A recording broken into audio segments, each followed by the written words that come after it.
Assalamualaikum warahmatullahi wabarakatuh.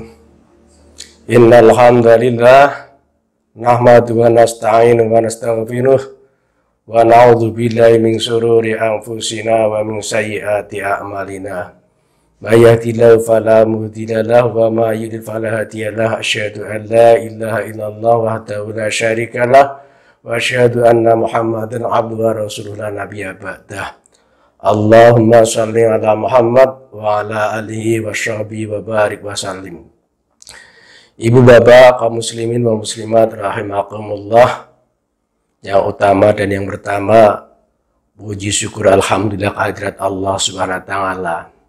Limpahan taufik rahmah hidayah, apalagi iman Islam masih ada dalam badan kita, semoga senantiasa abadi selama-lamanya. Amin.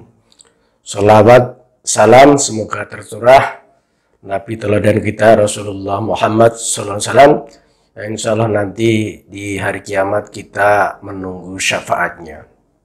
Jamaah rahimakumullah, betapa banyak orang yang berpuasa ini hanya mengingat-ingat hal-hal yang membatalkan puasa. Sangat sedikit orang yang kemudian berpikir segala sesuatu yang membatalkan pahala puasa. Pada hari ini saya akan menyampaikan bukan hanya pahala puasa, tapi beberapa hal yang kemudian akan membatalkan pahala. Jamaah rahimakumullah, ada beberapa penyakit yang ada dalam hati kita, tapi barangkali kali ini satu saja, lain waktu bisa kita sambung lagi. Yang pertama yang namanya ujub. Ujub itu huruf terakhirnya adalah huruf B. Untuk mengingatkan ujub itu berarti bangga. Orang mendefinisikan bahwa ujub ini adalah perasaan bangga atau suka mengagumi kelebihan dirinya. Jadi ada yang kecerdasannya, ada yang kekayaannya, ada yang kealimannya, ada yang ketaatannya. Ulama bangga dengan ketaatannya. Pengusaha bangga dengan kekayaannya, penguasa bangga dengan kekuatannya, artis bangga dengan kecantikannya atau ketamparannya. Maksud saya bahwa yang namanya penyakit ujub ini bisa menyerang siapa saja, tua, muda, kaya, miskin. Jadi kalau saya umpamakan penyakit ujub ini sekarang ini mirip dengan penyakit COVID-19. Bisa menyerang kepada siapa saja. Saking bahayanya maka ujub ini mempunyai bahaya paling tidak 3 hal. Yang pertama bahwa ujub ini akan menggugurkan pahala. Rasulullah Muhammad SAW itu bersabda 3 hal yang membinasakan: kikir yang diperturutkan, mengumbar hawa nafsu, dan kagum akan dirinya sendiri. Artinya apa? Kagum sama dengan ujub berarti menggugurkan pahala. Yang kedua adalah bahaya dari ujub ini menjadikan pintu masuk ke sifat yang namanya sombong atau takabur. Lalu bagaimana kalau kita sombong atau takabur?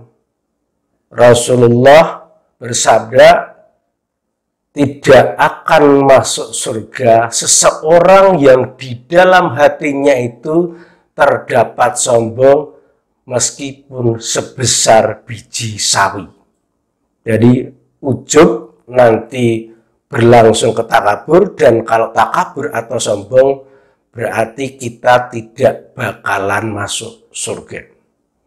Kemudian bahaya yang ketiga dari ujub adalah akan mendatangkan murka Allah.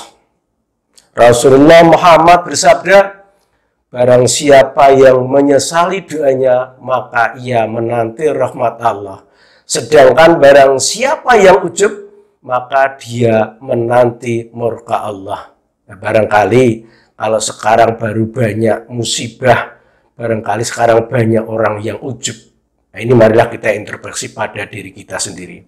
Nah, sekarang bagaimana untuk menghindari sifat ujub ini agar tidak ada pada dalam diri kita atau tidak ada pada hati kita. Yang pertama, marilah kita bermuhasabah. Kita ingat bahwa kita ini makhluk ciptaan Allah, dan suatu saat nanti kita akan kembali kepada Allah. Harta benda yang banyak yang kita miliki, pangkat jabatan yang tinggi, ketenaran yang kita miliki, ilmu yang kita miliki ini tidak pantas kita banggakan di hadapan Allah. Kita nanti akan kembali. Ketika lahir tidak bawa apa-apa, ketika kembali pun juga tidak apa-apa, adanya inna lillahi wa inna ilaihi raji'un. Yang pertama. Yang kedua, ujub ini kan lawan katanya itu syukur. Maka agar di dalam diri kita itu tidak ada sifat ujub, maka syukurilah nikmat. Bersyukur ini memanfaatkan nikmat yang Allah berikan kepada kita sesuai dengan fungsi dan hal-hal yang diizinkan oleh Allah. Contoh misalnya, ketika kita oleh Allah diberikan nikmat yang namanya kekayaan, jangan kemudian kita membanggakan kekayaan, tapi mari kita syukuri kekayaan ini dengan cara dimanfaatkan untuk membiayai keluarga, untuk berinfak, bersedekah, dan sebagainya. Ini namanya syukur. Ketika kita diberikan jabatan atau kekuasaan, mari kita syukuri dengan cara jabatan atau kekuasaan ini kemudian untuk menegakkan keadilan sehingga orang-orang yang tertindas ini menjadi tidak tertindas lagi. Keadilan kita tegakkan. Kemudian yang ketiga, marilah kita untuk menghilangkan sifat ujub ini kita ingat yang namanya mati. Jamaah rahimakumullah, di dunia ini hiduplah hanya sementara. Masih ada kehidupan yang sangat panjang, yaitu nanti setelah kematian di dunia. Kita akan hidup selama-lamanya. Kalau dulu kita di dunia bangga dengan kedudukan kita, bangga dengan ilmu kita, bangga dengan kekayaan kita, maka sebetulnya semua nikmat yang diberikan kepada kita nanti akan dimintai pertanggungjawaban.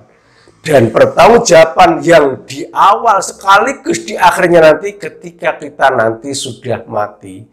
Di dunia barangkali kita bisa mengelak karena pengadilan dunia tidak sehebat adilnya Allah. Tetapi di akhirat nanti kita tidak bisa berbuat apa-apa. Maka ketika kita ingat kematian, insya Allah bangga atau membanggakan diri sendiri atau ujub ini bisa kita hindari. Jamaah rahmatullah, inilah barangkali yang bisa saya sampaikan. Semoga sifat ujub ini hilang dari dalam diri kita, sehingga semua ibadah yang kita lakukan ini insya Allah diterima oleh Allah sebagai amal yang dicatat. Allahumma amin. Billahi taufiq. Assalamualaikum warahmatullahi wabarakatuh.